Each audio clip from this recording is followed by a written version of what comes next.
शाहू महाराजांचा राजहट्ट, महायुतीचे उमेदवार संजय मंडलिकांचा टोला। कोल्हापूर लोकसभेसाठी महाविकास आघाडीने छत्रपती शाहू महाराज यांना उमेदवार देऊन सर्वांना धक्का दिलाय। मात्र महायुतीचे उमेदवार संजय मंडलिक यांनीही प्रचारासाठी आता कंबर कसली असून शाहू महाराज आणि काँग्रेस पक्षावर जोरदार टीका केली। शाहू महाराजांना उमेदवारी दिल्यानंतर कुणीही त्यांच्या विरोधात प्रचारासाठी उतरणार नाही असा विचार मवियाने केला असावा, त्यामुळे माझ्याबाबतही कांगावा करण्यात येत होता। काल परवापर्यंत माझं कौतुक करणारे आज माझ्यावर टीका करत आहेत असा आरोप संजय मंडलिक यांनी केला। संजय मंडलिक यांच्या प्रचार कार्यालयाचे उद्घाटन आज करण्यात आलं। या निमित्ताने झालेल्या छोटेखानी सभेत संजय मंडलिक यांनी विरोधकांचा समाचार घेतला। ते म्हणाले, स्वतःचा पराभव टाळण्यासाठी माझ्या विरोधकांनी छत्रपती शाहू यांना बळीचा बकरा बनवलंय। महाराजांना निवडणुकीत उतरवलं असलं तरी आम्ही गादीचा सन्मान करतो, पण निवडणूक निवडणुकीसारखीच लढली जाईल।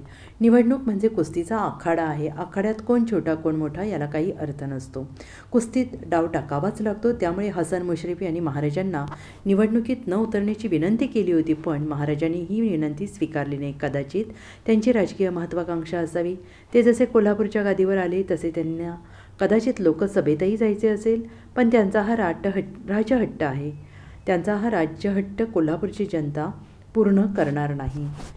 आज सुद्धा राज्य सरकार केंद्र सरकार घेते, पण आता जे मात्र वारसदार जे आहेत त्यांनी सुद्धा या निवडणुकीमध्ये आता उमेदवार म्हणून काय काम केलं ते सुद्धा त्यांना सांगावं लागणार आहे। काय पुढे काम करणार आहे ते सुद्धा या निमित्तानं सांगावं लागणार आहे। आणि म्हणून आमचे मित्र म्हणतात, माझ्यावर जर एक वार झाला तर शेकडो वार संजय मंडलिकांच्यावर होती।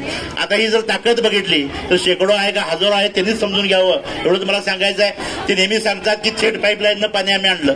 आता खरं म्हटलं तर काळाबवाडीचा किती मोठा लढा झाला आपलं सगळ्यांना माहिती आहे। मंडलिक साहेबांनी नेतृत्व केलं, रत्नापानांनी नेतृत्व केलं, के.पी. पाटील साहेब तर आज सुद्धा या दुधगंगा प्रकल्पाचे अध्यक्ष आहेत। आम्ही सगळ्यांनी आंदोलन केलं आणि मग कोल्हापूर शहराला पाणी द्यायसाठी गैबी बोगदा आपण काढला।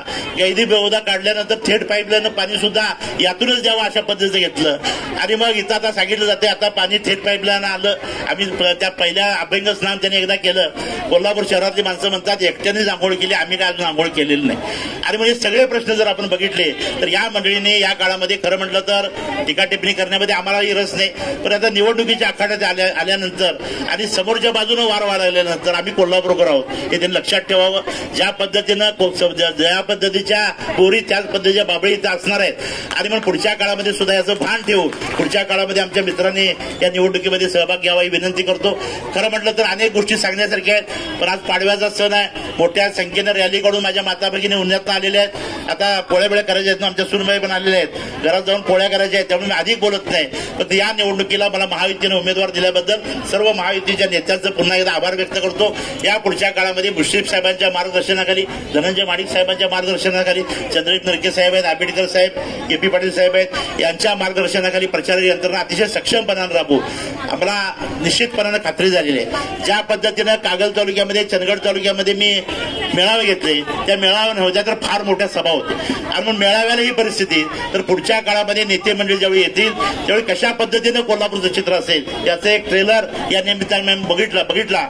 आणि म्हणून 15 तारखेला लोकसभेचा माझा आणि धैर्यशील मानेंचा उमेदवारीचा अर्ज भरायचा।